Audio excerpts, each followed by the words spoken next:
أعوذ بالله من الشيطان الرجيم. بسم الله الرحمن الرحيم.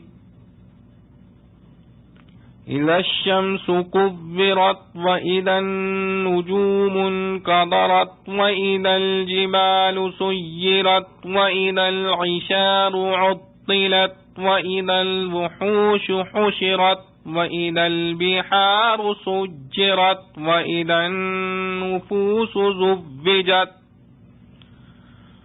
وإذا الموءودة سئلت بأي ذنب قتلت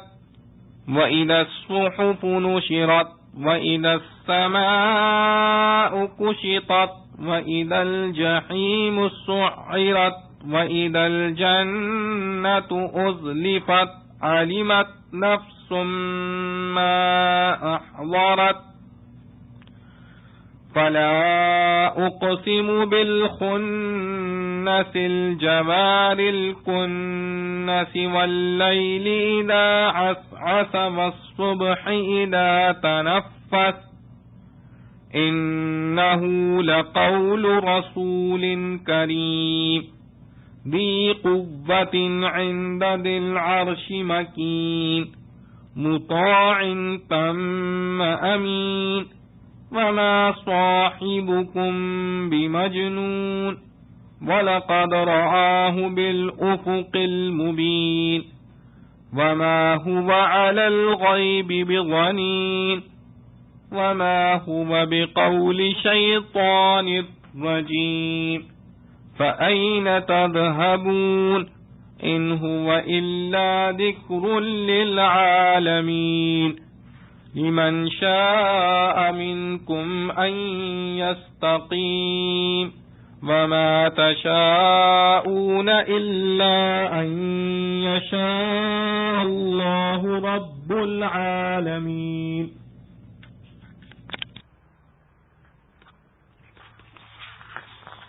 سورۃ التکویر مدینہ میں نازل سورۃ تکویر مکہ میں نازل ہوئی اور اس کی 29 آیتیں ہیں. شروع اللہ کے نام سے جو بے حد مہربان نہایت رحم والا ہے. جب سورج کی دھوپ طے ہو جائے اور جب تارے میلے ہو جائیں اور جب پہاڑ چلائے جائیں اور جب بیاتی اونٹنیاں چھٹی پھریں اور جب جنگل کے جانوروں میں رول پڑ جائے اور جب دریا جھونکے جائیں اور جب جیوں کے جوڑے باندھے جائیں اور جب بیٹی جیتی گاڑ دی گئی کو پوچھیں کہ کس گناہ پر وہ ماری گئی اور جب اعمال نامے کھولے جائیں اور جب آسمان کا پوست اتار لیں اور جب دوزخ دہکائی جائے اور جب بہشت پاس لائی جائے جان لے گا ہر ایک جی جو لے کر آیا. سو قسم کھاتا ہوں میں پیچھے ہٹ جانے والوں سیدھے چلنے والوں دوبک جانے والوں کی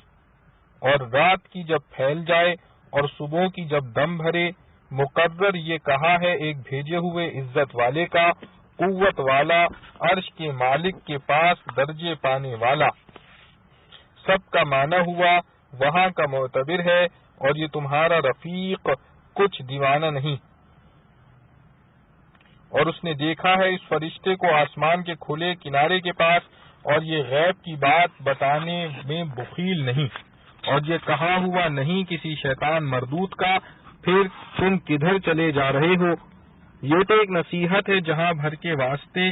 جو کوئی چاہے تم میں سے کہ سیدھا چلے اور تم جب ہی چاہو کہ چاہے اللہ سارے جہاں کا مالک. خلاصہ تفسیر.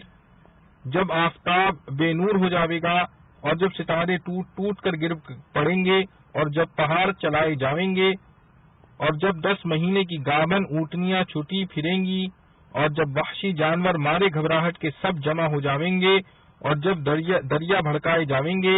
یہ 6 واقعے تو نفخہ اولا کے وقت ہوں گے جبکہ دنیا آباد ہوگی اور اس نفخے سے یہ تغیرات و تبدلات واقع ہوں گے اور اس وقت اونٹنیاں وغیرہ بھی اپنی اپنی حالت پر ہوں گی جن میں بعضیں وضع حمل کے قریب ہوں گی جو کہ عرب کے نزدیک سب سے زیادہ قیمتی مال ہے جس کی ہر وقت دیکھ بھال کرتے رہتے ہیں. مگر اس وقت ہلچل میں کسی کو کہیں کا ہوش نہ رہے گا اور وحوش بھی مارے گھبراہٹ کے سب گڈ مڈ ہو جائیں گے، اور دریاؤں میں اول طغیانی پیدا ہوگی اور زمین میں شقوق واقع ہو جائیں گے، جس سے سب شیریں اور شور دریا ایک ہو جائیں گے، جس کا ذکر آئندہ صورت میں وَإِذَا الْبِحَارُ فُجِّرَتْ میں فرمایا ہے۔ پھر شدت حرارت سے سب کا پانی آگ ہو جاوے گا، شاید اول ہوا ہو جاوے، پھر آگ بن جاوے، پھر ہوا آگ بن جاوے، اس کے بعد عالم فنا ہو جاوے گا۔ اور اگلے 6 واقعات بعد نفخہ ثانیہ کے ہوں گے، جن کا بیان یہ ہے کہ جب ایک ایک قسم کے لوگ اکٹھے کیے جائیں گے، کافر الگ مسلمان الگ، پھر ان میں ایک ایک طریقے کے الگ الگ، اور جب زندہ گاڑی ہوئی لڑکی سے پوچھا جاوے گا کہ وہ کس گناہ پر قتل کی گئی تھی، مقصود اس پوچھنے سے زندہ درگور کرنے والے ظالموں کا اظہار جرم ہے۔ اور جب نامہ اعمال کھول دیے جاویں گے تاکہ سب اپنے اپنے عمل دیکھ لیں، کقولہ تعالی یلقاہ منشورا، اور جب آسمان کھل جاوے گا اور اس کے کھلنے سے آسمان کے اوپر کی چیزیں نظر آنے لگیں گی، اور نیز اس کے کھلنے سے غمام کا نزول ہوگا، جس کا ذکر پارہ 19 وقال الذین لا یرجون آیت وَيَوْمَ تَشَقَّقُ السَّمَاءُ میں آیا ہے۔ اور جب دوزخ اور زیادہ دہکائی جاوے گی اور جب جنت نزدیک کر دی جاوے گی، کما فی سورہ قاف وَأُزْلِفَتِ الْجَنَّةُ لِلْمُتَّقِينَ۔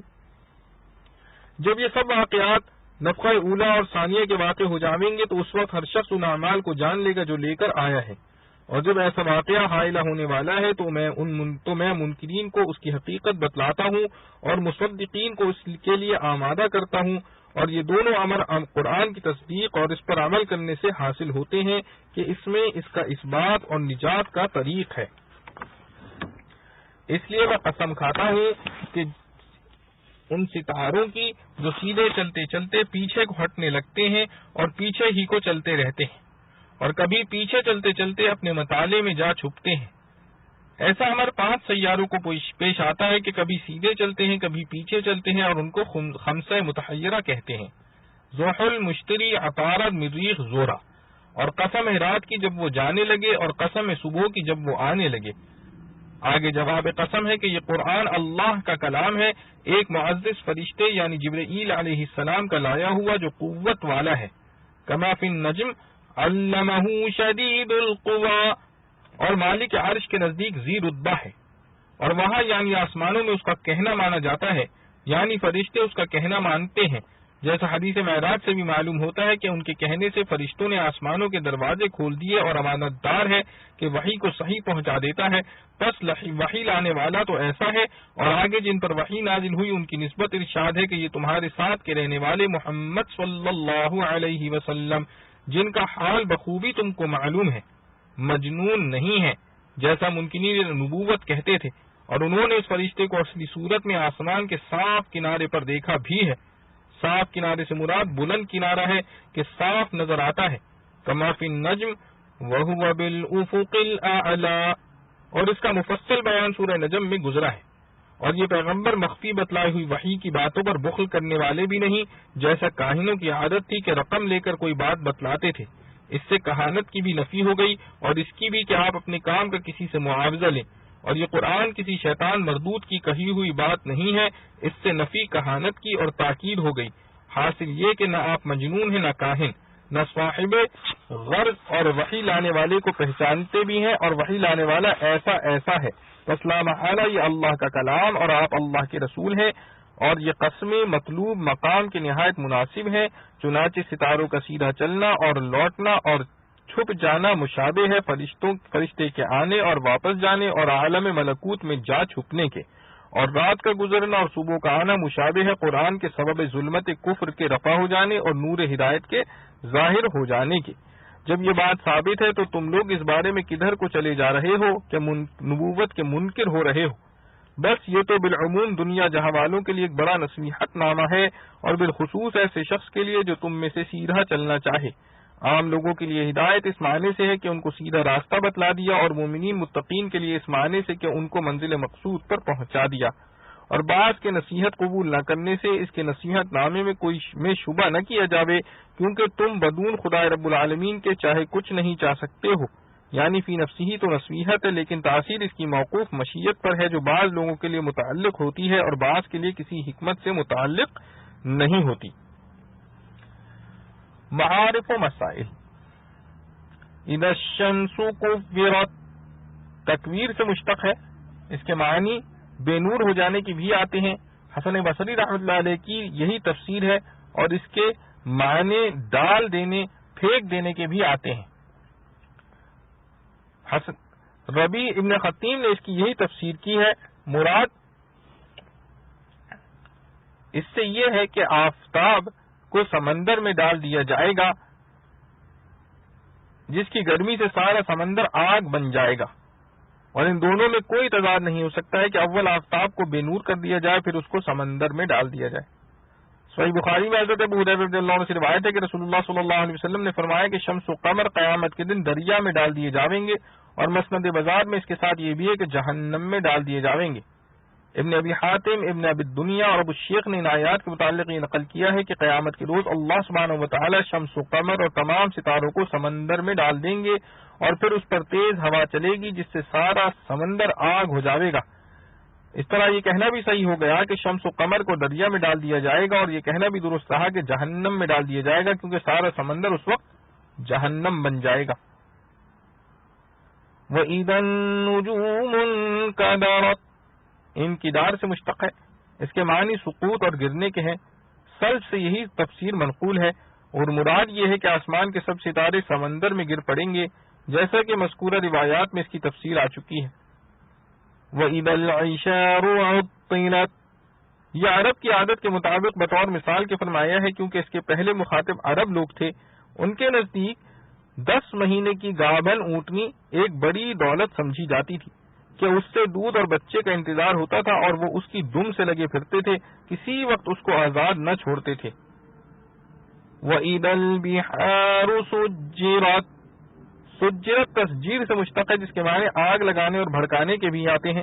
حضرت ابن عباس رضی اللہ عنہ نے اس جگہ یہی معنی لیے ہیں، اور اس کے معنی بھر دینے کے بھی آتے ہیں، اور گڈ مڈ خلط ملط کر دینے کے بھی۔ بعض ائمہ تفسیر نے یہی معنی لیے ہیں، اور حقیقت یہ ہے کہ ان میں کوئی اختلاف نہیں۔ پہلے سمندر اور میٹھے دریاؤں کو ایک کر دیا جائے گا، درمیان کی رکاوٹیں ختم کر دی جائیں گی، جس سے دریائے شور اور شیریں دریاؤں کے پانی خلط ملط بھی ہو جائیں گے، اور زیادہ بھی۔ پھر شمس و قمر اور ستاروں کو اس میں ڈال دیا جائے گا، پھر اس تمام پانی کو آگ بنا دیا جائے گا جو جہنم میں شامل ہو جائے گا۔ وَإِذَا النُّفُوسُ زُوِّجَتْ، یعنی جب کہ حاضرین محشر کے جوڑے جوڑے اور جتھے بنا دیے جائیں گے۔ یہ جتھے اور جماعتیں ایمان و عمل کے اعتبار سے ہوں گے کہ کافر ایک جگہ، مومن ایک جگہ۔ پھر کافر و مومن میں بھی اعمال و عادات کا فرق ہوتا ہے، ان کے اعتبار سے کفار بھی مختلف قسم کے گروہ ہو جائیں گے، اور مسلمانوں میں بھی یہ گروہ عقیدے اور عمل میں اشتراک کی بنا پر ہوں گے، جیسے کہ باقی نے بروایت حضرت نعمان بن بشیر رضی اللہ عنہ حضرت عمر بن خطاب رضی اللہ عنہ سے روایت کیا ہے کہ جو لوگ ایک جیسے اعمال کرتے ہوں گے وہ ایک جگہ کر دیے جاویں گے، اعمال حسنہ ہوں یا سیئہ۔ مثلا اچھے مسلمانوں میں علم دین کی خدمت کرنے والے علماء ایک جگہ، عباد و زہاد ایک جگہ، جہاد کرنے والے غازی ایک جگہ، صدقہ خیرات میں خصوصیت رکھنے والے ایک جگہ۔ اسی طرح بدعمال لوگوں میں چور ڈاکو ایک جگہ، زناکار فحاش ایک جگہ، دوسرے خاص گناہوں میں باہم شریک رہنے والے ایک جگہ ہو جائیں گے۔ رسول اللہ صلی اللہ علیہ وسلم نے فرمایا کہ محشر میں ہر شخص اپنی قوم کے ساتھ ہوگا، مگر یہ قومیت نسبی یا وطنی نہیں بلکہ عمل و عقیدے کے اعتبار سے ہوگی۔ نیک عمل کرنے والے ایک جگہ، بد عمل والے دوسری جگہ ہوں گے، اور اس پر آیت قرآنی سے استشہاد فرمایا وَكُنْتُمْ أَزْوَاجًا ثَلَاثًا، یعنی محشر میں لوگوں کے بڑے گروہ 3 ہوں گے، جیسا کہ سورہ واقعہ کی آیت میں اس کی تفصیل یہ آئی ہے کہ ایک گروہ سابقین اولین کا ہوگا، دوسرا اصحاب الیمین کا، یہ دونوں گروہ نجات پانے والے ہوں گے، تیسرا گروہ اصحاب الشمال کا ہوگا جو کفار فجار پر مشتمل ہوگا۔ وَإِذَا الْمَوْءُودَةُ سُئِلَتْ، مؤودہ وہ لڑکی جس کو زندہ دفن کر دیا گیا، جیسا کہ جاہلیت عرب میں یہ رسم تھی کہ لڑکی کو اپنے لیے موجب عار سمجھتے تھے اور زندہ ہی اس کو دفن کر دیتے تھے۔ اسلام نے یہ رسم بد مٹائی۔ اس آیت میں قیامت و محشر کے حالات کے بیان میں ارشاد ہوا کہ جب اس لڑکی سے سوال کیا جائے گا جس کو زندہ درگور کر کے مار دیا گیا تھا، ظاہر الفاظ سے یہ ہے کہ یہ سوال خود اس لڑکی سے ہوگا۔ اس سے پوچھا جائے گا تجھے کس جرم میں قتل کیا گیا، اور یہ بھی ظاہر ہے کہ مقصود اس سے سوال کرنے کا یہ ہے کہ یہ اپنی بے گناہی اور مظلوم ہونے کی پوری فریاد بارگاہ رب العزت میں پیش کرے تاکہ اس کے قاتلوں سے انتقام لیا جائے۔ اور یہ بھی ممکن ہے کہ مراد یہ ہو کہ موعودہ لڑکی کے بارے میں اس کے قاتلوں سے سوال کیا جائے گا کہ اس کو تم نے کس جرم میں قتل کیا۔ فائدہ مہمہ، یہاں بہرحال ایک سوال یہ پیدا ہوتا ہے کہ قیامت کا تو نام ہی یوم الحساب، یوم الجزا، یوم الدین ہے، اس میں تو ہر شخص سے اس کے اعمال کا محاسبہ اور سوال ہوں گے، اور اس جگہ خصوصی اعمال اور احوال قیامت کے سلسلے میں خاص موعودہ لڑکی کے معاملے میں اور اس کے متعلق سوال ہونے کو اتنی اہمیت اور خصوصیت کے ساتھ ذکر کرنے میں کیا حکمت ہے؟ غور کرنے سے معلوم ہوتا ہے کہ وجہ خصوصیت یہ ہے کہ یہ مظلوم لڑکی جس کو خود اس کے ماں باپ نے قتل کیا ہے، اس کے خون کا انتقام لینے کے لیے اس کی طرف سے کوئی دعویٰ کرنے والا تو ہے نہیں، خصوصاً جبکہ اس کو خفیہ دفن کر دیا ہو تو کسی کو اس کی خبر بھی نہیں ہوئی کہ شہادت دے سکے۔ محشر کے میدان میں جو عدل و انصاف کی عدالت الہیہ قائم ہوگی وہ ایسے مظالم کو بھی سامنے لائے گی جس کے ظلم پر نہ کوئی شہادت ہے نہ کوئی اس مظلوم کا پرسان حال ہے۔ واللہ اعلم۔ 4 ماہ کے بعد اسقاط حمل قتل کے حکم میں ہے۔ مسئلہ بچوں کو زندہ دفن کر دینا یا قتل کر دینا سخت گناہ کبیرہ اور ظلم عظیم ہے، اور 4 ماہ کے بعد کسی حمل کو گرانا بھی اسی حکم میں ہے، کیونکہ چوتھے مہینے حمل میں روح پڑ جاتی ہے اور وہ زندہ انسان کے حکم میں ہوتا ہے۔ اسی طرح جو شخص کسی حاملہ عورت کے پیٹ پر ضرب لگائے اور اس سے بچہ ساقط ہو جائے تو باجماع امت مارنے والے پر اس کی دیت میں غرہ یعنی ایک غلام یا اس کی قیمت واجب ہوتی ہے، اور اگر وطن سے باہر آنے کے وقت وہ زندہ تھا پھر مر گیا تو پوری دیت بڑے آدمی کے برابر واجب ہوتی ہے، اور 4 ماہ سے پہلے اسقاط حمل بھی بدون اضطراری حالات کے حرام ہے، مگر پہلی صورت کی نسبت کم ہے کیونکہ اس میں کسی زندہ انسان کا قتل سوری نہیں ہے۔ مسئلہ کوئی ایسی صورت اختیار کرنا جس سے حمل قرار نہ پائے، جیسے آج کل دنیا میں ضبط تولید کے نام سے اس کی سینکڑوں صورتیں رائج ہو گئی ہیں، اس کو بھی رسول اللہ صلی اللہ علیہ وسلم نے وعد خفی فرمایا ہے، یعنی خفیہ طور سے بچے کو زندہ درگور کر دینا۔ اور بعض دوسری روایات میں جو عزل یعنی ایسی تدبیر کرنا کہ نطفہ رحم میں نہ جائے، اس پر رسول اللہ صلی اللہ علیہ وسلم کی طرف سے سکوت یا عدم ممانعت منقول ہے، وہ ضرورت کے مواقع کے ساتھ مخصوص ہے، وہ بھی اس طرح کہ ہمیشہ کے لیے قطع نسل کی صورت نہ بنے۔ آج کل ضبط تولید کے نام سے جو دوائیں یا معالجات کیے جاتے ہیں ان میں بعض ایسے بھی ہیں کہ ہمیشہ کے لیے سلسلہ نسل و اولاد کا منقطع ہو جائے، اس کی کسی حال اجازت شرعاً نہیں ہے۔ واللہ اعلم۔ وَإِذَا السَّمَاءُ كُشِطَتْ،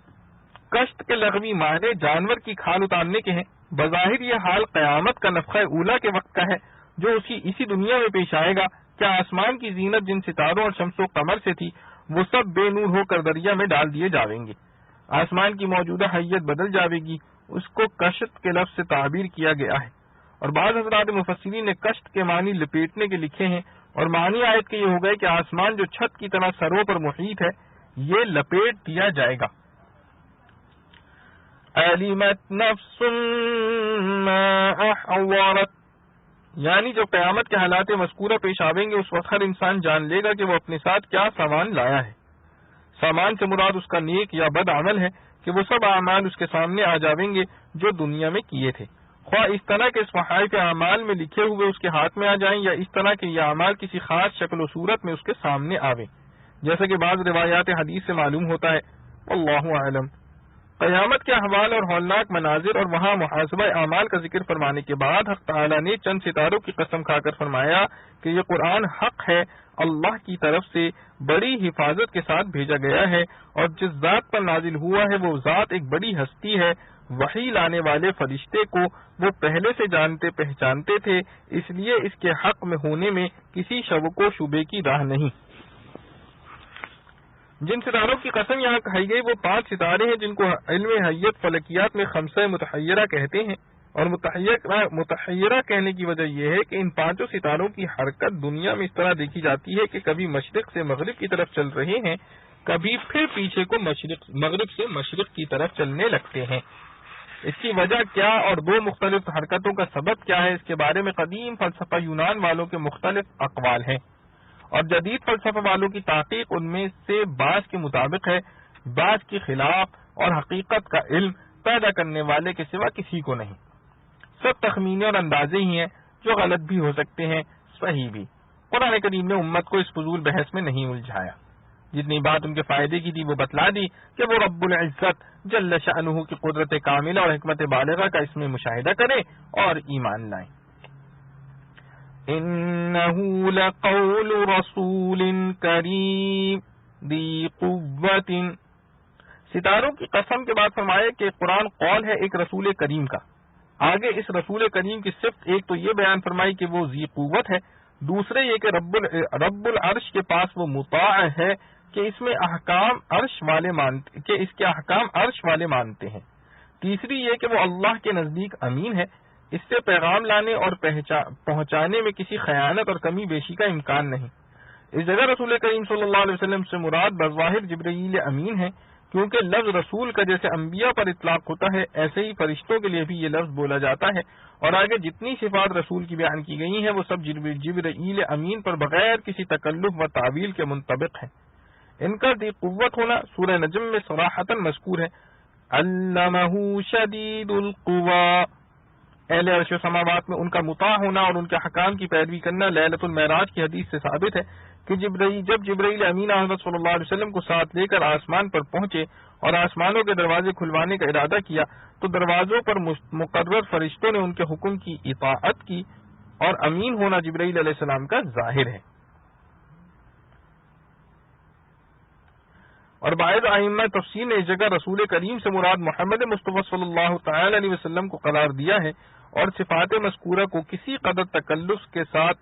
تکلف سے آپ کی ذات پر منطبق کیا ہے، واللہ عالم۔ آگے حضرت صلی اللہ علیہ وسلم کی عظمت شان اور کفار کے بےہودہ الزاموں کا جواب ہے، وَمَا صَاحِبُكُم بِمَجْنُونٍ، یہ ان کفار کے بےہودہ اعتراض کا جواب ہے جو معاذ اللہ رسول اللہ صلی اللہ علیہ وسلم کو مجنون کہتے تھے۔ وَلَقَدْ رَآهُ بِالْأُفُقِ الْمُبِينِ، یعنی نبی کریم صلی اللہ علیہ وسلم نے جبرائیل امین کو کھلے افق پر دیکھا ہے، جیسا کہ سورہ نجم میں فرمایا فَاسْتَوَىٰ وَهُوَ بِالْأُفُقِ الْأَعْلَىٰ، اور مقصود اس کا ذکر کرنے سے یہ ہے کہ وحی لانے والے فرشتے جبرائیل علیہ السلام سے رسول کریم صلی اللہ علیہ وسلم خوب واقف تھے، ان کو اصلی حیت و صورت میں بھی دیکھ چکے تھے، اس لیے اس وحی میں کسی شک و شبے کی گنجائش نہیں۔ باقی مضمون آیات خلاصہ تفسیر میں واضح ہو چکا ہے۔ تمت سورۃ التکویر بحمد للہ تعالی۔ اللہ رب العالمین سے دعا ہے جو کچھ پڑھا سنا گیا اللہ سبحانہ و تقدس ہمیں اس پر عمل کرنے کی توفیق نصیب فرمائے۔ وآخر دعوانا الحمد للہ رب العالمین۔ ربنا تقبل منا انك انت السميع العليم وتب علينا انك انت التواب الرحيم۔ سبحان ربك رب العزة عما يصفون وسلام على المرسلين والحمد لله رب العالمين۔